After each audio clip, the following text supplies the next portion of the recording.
चलिए तो खबरों में आगे बढ़ते हैं और इसी में शुरू कर लेते हैं बड़ी खबर का। महाराष्ट्र की सियासत में आज का दिन बेहद खास माना जा रहा है। शिवसेना के 16 विधायकों पर आज फैसला आना है। शिंदे के 16 विधायकों की अयोग्यता पर फैसला आज। स्पीकर के फैसले पर शिंदे सरकार पर असर पड़ सकता है। फैसले से पहले मी आपल्याला सांगितल्याप्रमाणे कायद्याचं तंतोतंत पालन केलं जाईल। थोड़ा हिंदी में बताइए सर। आज सबकी नजर अपात्रता के याचिका के ऊपर सुनवाई पूरी हो चुकी है और मैटर ऑर्डर्स के लिए रिजर्व किया गया है।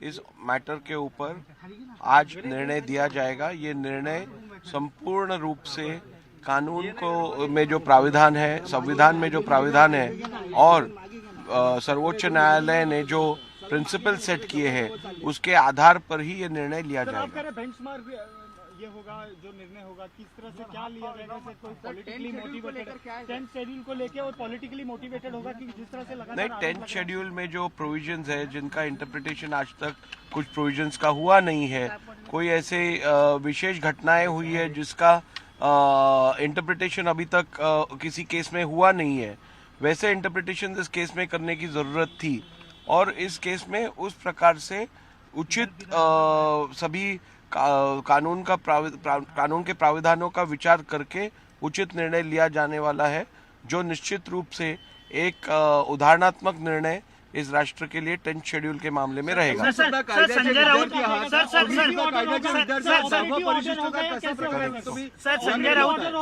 राऊत म्हणतात की अध्यक्षांनी दिल्लीतून हा निकाल आणलाय। आता उद्या संजय राऊत बोलतील अमेरिकेतनं आणलंय, लंडनवरनं आणलंय, त्यांच्या बोलण्याला काय अर्थ असतं का? अशाला त्यांच्या कॉमेंट्सना उत्तर देऊन उगीच त्यांना जी स्वस्त पब्लिसिटी हवी आहे त्यात वाव देण्यासारखं आहे, त्यामुळे संजय राऊत सारख्या लोकांना बेस्ट इग्नोर्ड। तो राहुल नार्वेकर जो कि स्पीकर हैं महाराष्ट्र विधानसभा के, उन्हें आप सुन रहे थे। उनकी तरफ से इस बात का जिक्र किया कि देखिए चर्चाएं हो चुकी है और आज इस पर फैसला आएगा।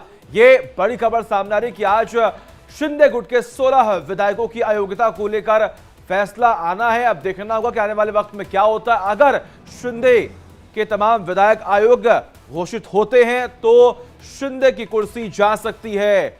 ये लगातार तमाम जानकारी जो है हम आपको बता रहे हैं। योग्य करार होने पर क्या होगा, अयोग्य करार होने पर क्या होगा, इसके बारे में भी आपको समझाएंगे बड़े विस्तार से। आखिर अगला कदम जो है वो क्या हो सकता है, क्योंकि चर्चाएं पिछले साल से आखिर क्या होने वाला है। जिस तरीके से उद्धव गुट ने और शिंदे गुट के बीच में पूरा विवाद चला, आखिर इसका असर आज के समय में कितना पड़ने वाला है।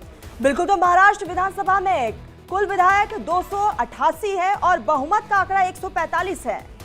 लेकिन इसके अलावा क्या चर्चा है, अब जरा ये देख लीजिए। बीजेपी 106 विधायक, शिवसेना शिंदे गुट 44 विधायक। अगर हम बात करें तो यहां पर जो संख्या है उसके बारे में आप समझिए। एनसीपी जो कि अजीत पवार की गुट है, उसमें 40 विधायक है जो एक साथ है। अन्य 21 विधायक, जो इस वक्त बहुमत का आंकड़ा है वो बीजेपी के पास है। लेकिन इसके अलावा आप देखिए, मौजूदा समय में सरकार के पास 211 विधायक है। शिंदे गुट के बिना सरकार के पास बचते हैं 167 विधायक।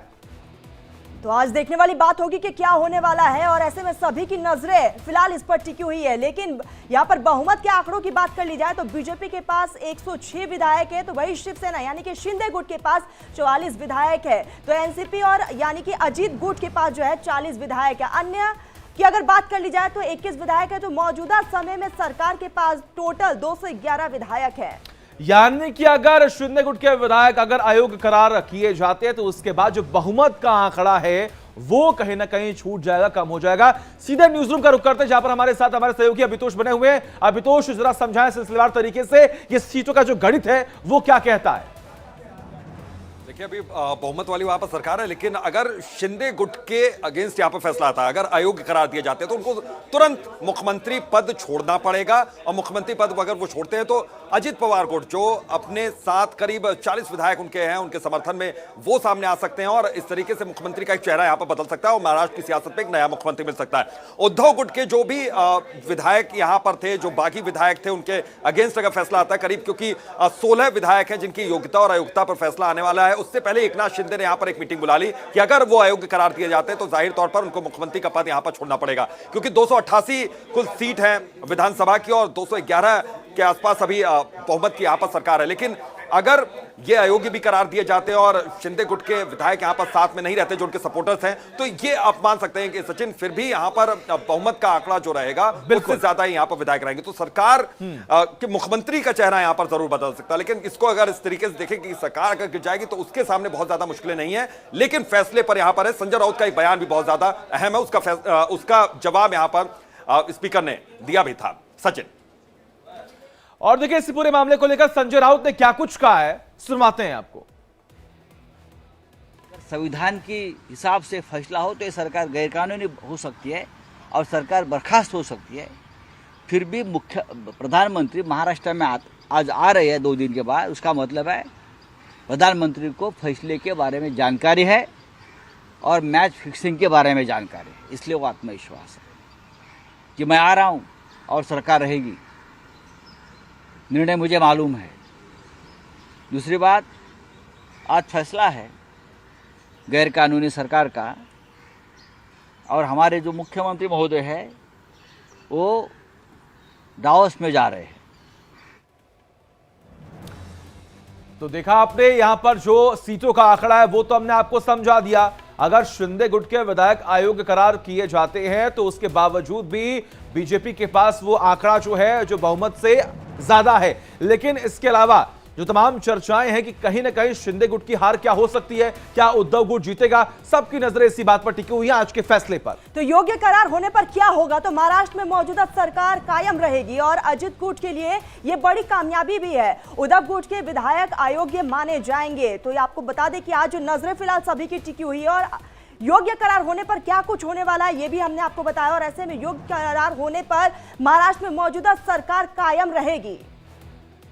देखिए अजीत गुट के लिए कामयाबी भी यह मानी जा रही है। अगर योग्य करार दिए जाते हैं वो 16 विधायक जिनको लेकर तमाम चर्चाएं हैं, उद्धव गुट के विधायक अयोग्य माने जाएंगे। उसके बाद जितने भी बचे हुए हैं उन्हें अयोग्य करार दे दिया जाएगा। अब सबकी नजरें स्पीकर पर हैं, आखिर वो क्या फैसले देते हैं। लेकिन देखिए संजय राउत ने इस बात का जिक्र किया कि पीएम नरेंद्र मोदी जो है वो कुछ दिनों के बाद यहां पर पहुंचेंगे तो उन्हें मालूम है कि फैसला क्या। लेकिन अब देखिए अयोग्य करार होने पर क्या हो सकता है। सीएम एकनाथ शिंदे इस्तीफा देंगे, उनकी कुर्सी जा सकती है। इसके अलावा देखिए दोबारा बीजेपी के गठबंधन वाली ही सरकार बनेगी क्योंकि अजीत जो पवार है उनका जो गुट है वो बीजेपी के साथ है। अजीत पवार गुट के पास बहुमत जितने विधायक है 145 का आंकड़ा आपको पार करना है। और अगर बाय चांस फैसला शिंदे गुट के अगेंस्ट आ जाता है तो अजीत पवार गुट के विधायक बीजेपी के साथ हैं तो बहुमत का आंकड़ा जो है वैसे भी पार हो जाएगा।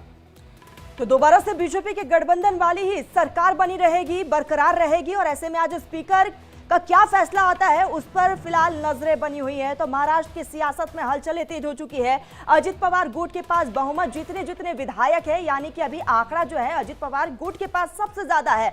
और ऐसे में फिलहाल नजरें टिकी हुई है और कहा यह जा रहा है कि शाम 4 बजे तक फैसला स्पीकर की तरफ से आ जाएगा।